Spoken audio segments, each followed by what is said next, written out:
Hello guys, this is Abhinay. Welcome to Useful Feed. I'm Varsha. Welcome to Useful Feed. మనం ఈ వీడియోలో రెండు చేతులతో రాయడం ఎలా రాయాలో తెలుసుకున్నాము. రెండు చేతులతో రాయడాన్ని ambidextrous అని అంటారు. సో ఇప్పుడు మీరు ముందు చూసిన వీడియో లాగా టూ హ్యాండ్స్ తో రాయడం ఎలాగో మీరు ఈ వీడియోలో తెలుసుకోవచ్చు. యాక్చువల్లీ మేము 3 months అవుతుంది ఇది స్టార్ట్ చేసి. యాక్చువల్లీ ఒక టీవీ ప్రోగ్రామ్ లో చూసాం యాక్చువల్లీ ఎట్లా రాయాలి ఇది. చూసినప్పుడు మేము ఇద్దరం అనుకున్నాం ఒకసారి మనం కూడా స్టార్ట్ చేద్దాము అని. సో ఫస్ట్ రీసెర్చ్ చేసాం దాని గురించి, అసలు ambidextrous అంటే ఎట్లా ఎవరెవరు చేస్తారు. నా ఫన్ ఫ్యాక్ట్ ఏంటిదంటే చాలా మంది గొప్ప వాళ్ళు like Nikola Tesla, Albert Einstein వీళ్ళందరూ 2 hands తో రాసేవాళ్ళు. సో అలా మేము కూడా కొంచెం ఇన్స్పిరేషన్ లాగా మోటివేషన్ లాగా అనిపించింది. సో మేము కూడా స్టార్ట్ చేద్దామని అనుకున్నాం. సో ఎట్లా స్టార్ట్ చేయాలి అని చూసాం, కానీ ఇంటర్నెట్లో అంత రిసోర్సెస్ ఏం దొరకలేదు.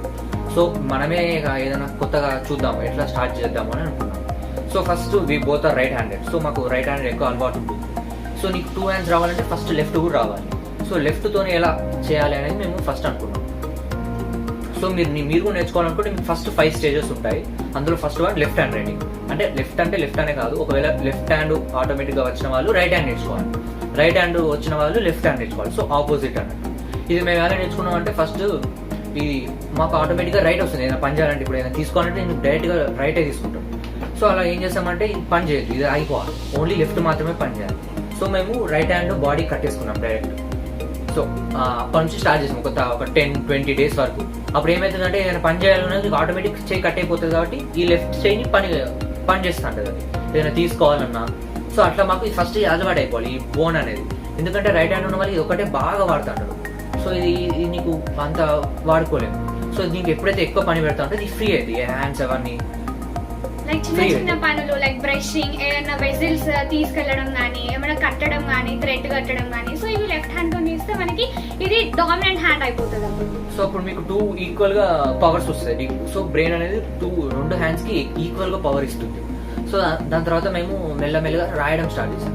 రాయడం ఎలా అంటే డైరెక్ట్ ఏబిసిలు కూడా కాదు, మీకు చూపిస్తాను.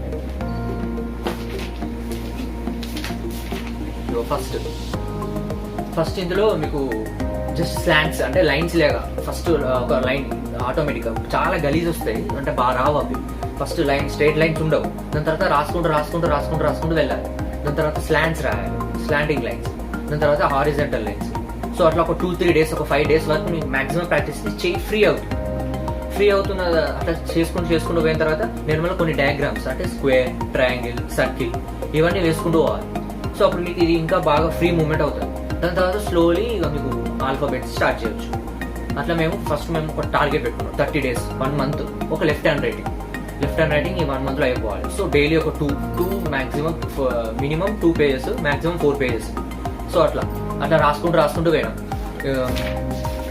దాని తర్వాత ఫస్ట్ ఆల్ఫాబెట్స్ రాసినప్పుడు ఇది చాలా బ్యాడ్ వస్తాయి, ఇవి బాగుండవు. కానీ ఇక కొంచెం మోటివేషన్ తీసుకొని రాస్తూ వెళ్ళాలి. ఒక 10 days, 20 days వచ్చిన తర్వాత మీకు ఇగో నేను Day 7 ఇది. Day 7లో కూడా మీకు బాగా రాదు. ఒక వారం అయిపోయిన తర్వాత ఇంకా రాస్తూ వెళ్తే ఇక్కడ Day 25 ఇక్కడ నీకు కొంచెం క్లియర్ గా కనబడుతుంది. సో రైట్ హ్యాండ్ కి కొంచెం అప్రాక్సిమేట్ గా దగ్గరకు వస్తుంటది మీకు Day 25. దాని తర్వాత మీకు ఇంకా రాయాలనుకుంటే 30 days అయినా రాలేదు అనుకుంటే ఇంకా మీరు ప్రాక్టీస్ చేసుకోవచ్చు. సో అట్లా చేసుకుంటూ వెళ్తే మీకు లెఫ్ట్ హ్యాండ్ మొత్తం పూర్తిగా వస్తుంది.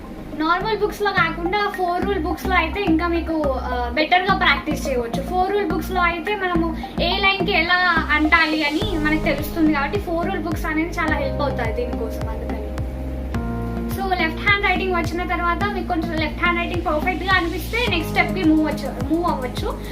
సెకండ్ స్టెప్ వచ్చేసి mirror hand writing. Mirror hand writing అంటే ఒక వర్డ్ ని రివర్స్ గా రాయడం. ఆ రివర్స్ వర్డ్ దగ్గర మిర్రర్ పెట్టినట్టయితే ఆ మిర్రర్ లో మీకు కరెక్ట్ వర్డ్ అవుపిస్తుంది. సో దాన్నే మిర్రర్ హ్యాండ్ రైటింగ్ అని అంటారు. మీరు దీనికి కూడా ఒక స్ట్రాటజీ వేసుకోండి. అంటే Day 1 to Day 25 వరకు నేను మిర్రర్ హ్యాండ్ రైటింగ్ రాస్తాను. ఒక 1 month వరకు మీ కెపాసిటీని బట్టి మీరు ఎంత వరకు రాయగలుగుతారో, ఎన్ని డేస్ వరకు నీట్ గా రాయగలుగుతారో అప్పటి వరకు మీరు స్ట్రాటజీని పెట్టుకోవచ్చు.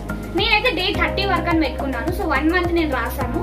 ఇది కొంచెం ఈజీగానే ఉంటుంది. అంటే 5 steps లలో mirror writing is the best way అని నేను చెప్తాను. ఇది బ్రెయిన్ కి థింకింగ్ కెపాసిటీని కూడా చాలా షార్ప్ గా చేస్తుంది.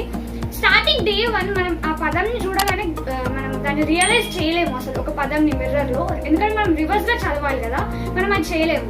అదే మనం Day 20, 30 చూసినట్టయితే ఇట్లా చూడగానే మనం గ్రాప్ చేస్తాం. సో అది చాలా హెల్ప్ అవుతుంది. మన థింకింగ్ కెపాసిటీని కూడా చాలా షార్ప్ గా చేస్తుంది. అండ్ 5 steps లో mirror writing is very easy అని చెప్తాను. ఇంకా ఎలా ఉంటుంది అంటే మీకు 2 hands కాబట్టి బ్రెయిన్ 2 sides 2 hemispheres అనేవి మీకు బ్రెయిన్ ఈక్వల్ గా పవర్ ఇవ్వాలి. సో మీరు ఎప్పుడైతే ఈ హ్యాండ్ రైటింగ్, ఈ మిర్రర్ హ్యాండ్ రైటింగ్ నేర్చుకుంటారో ఎక్కడైనా చూసినా కూడా మీకు మిర్రర్ బ్రెయిన్ ఈజీగా క్యాప్చర్ చేస్తుంది. సో అలా మీకు ఆ షార్ప్నెస్ అనేది, మీకు థింకింగ్ కెపాసిటీ అనేది ఎక్కువ పెరుగుతుంది మిర్రర్ హ్యాండ్ రైటింగ్ లో కూడా. సో ఇది ఫస్ట్ స్టెప్. మీకు 2 different hands రాయాలంటే ఇది ఫస్ట్ స్టెప్. ఎందుకంటే ఇక్కడ వేరే వస్తుంది, ఇక్కడ నార్మల్ అనుకోండి, ఇక్కడ మీకు మిర్రర్ వస్తుంది. సో అలా డిఫరెంట్, ఇది ఫస్ట్ స్టెప్ అన్నమాట. సో మీరు ఇక్కడ Day 1 చూసినట్టయితే నేను కూడా ఫస్ట్ స్లాంటింగ్ లైన్స్ అవే రాశాను. ఎందుకంటే ఫస్ట్ మిర్రర్ లో కూడా సి ఉల్టా రాయడము అట్లా రావాలి కదా, సిడి ఎలా రాయాలి. దాని తర్వాత Day 5, Day 6 నుంచి ఆల్ఫాబెట్స్ రాయడం అట్లా అయితే ఈజీ అవుతుంది. ఎందుకంటే స్టార్టింగ్ మనం ఆల్ఫాబెట్స్ అయితే మన బ్రెయిన్ గ్రాప్ చేయలేదు, అప్పుడే రాదు. చిన్న చిన్న లైన్స్ ఏమైనా చిన్న బొమ్మలు, స్క్వేర్, ఉల్టా, రివర్స్ డ్రా చేయాలి. మనం జనరల్ గా అయితే స్క్వేర్ ఇలా డ్రా చేస్తాం, కానీ మిర్రర్ లో అయితే ఇలా డ్రా చేయాలి. సో అలా డిఫరెంట్ షేప్స్ చాలా ఉన్నాయి. సో ఇప్పుడు థర్డ్ స్టెప్ వచ్చేసి సేమ్ 2 hands తో సేమ్ రాయాలి. సో మీకు ఆల్రెడీ మిర్రర్ తో మీరు రాశారు కాబట్టి మీకు ఆల్రెడీ బ్రెయిన్ నుంచి ఈక్వల్ పవర్స్ ఆల్రెడీ వచ్చేస్తుంటాయి. సో మీకు ఈక్వల్ గా పనిచేస్తూ ఉంటాయి. సో ఇప్పుడు మీరు ఏం చేయాలి అంటే రాయడం 2 hands తోని రాయాలి. ఇప్పుడు ఈ విధంగా రాయాలి.